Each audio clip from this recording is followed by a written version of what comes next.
Ish presidenti e Kosovës Atifeta Jahjaga ka reaguar publikisht ndaj raportimeve që lidhin emrin e saj me dosjen Epstein, duke i cilësuar ato si tërësisht të pabazata dhe të pavërteta.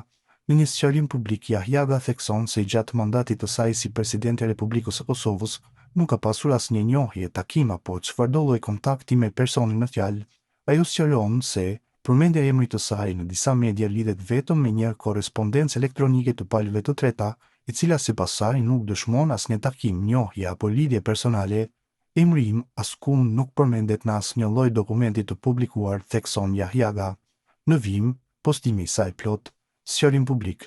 Raportimet në media për lidhjen time me dosjen Epstein janë tërësisht të pabazata dhe të pavërteta. Si president e Republikës së Kosovës nuk kam pasur asnjë njohje, takim apo çfarëdo lloj kontakti me personin në fjalë. Përmendja e emrit tim nga mediat në rastin e dokumenteve të publikuara së fundmi lidhet vetëm me një korrespondencë elektronike të palëve të treta, e cila nuk përbën dhe nuk dëshmon asnjë takim, njohje apo lidhje personale me mua. Emri im askund nuk përmendet në asnjë lloj dokumenti të publikuar.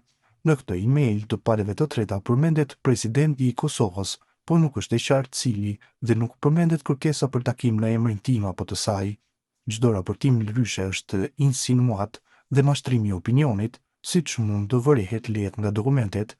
Kërkoj ky sqarim të jepet në mediat e cilat e kanë lahuar emrin tim, sidomos me qenë se as nuk e kam njohur, as takuar dhe as nuk kam kërkuar takim me personin në fjalë në asnjë pozitë që kam mbajtur deri më tani, ka reaguar ish presidentja Jahjaga.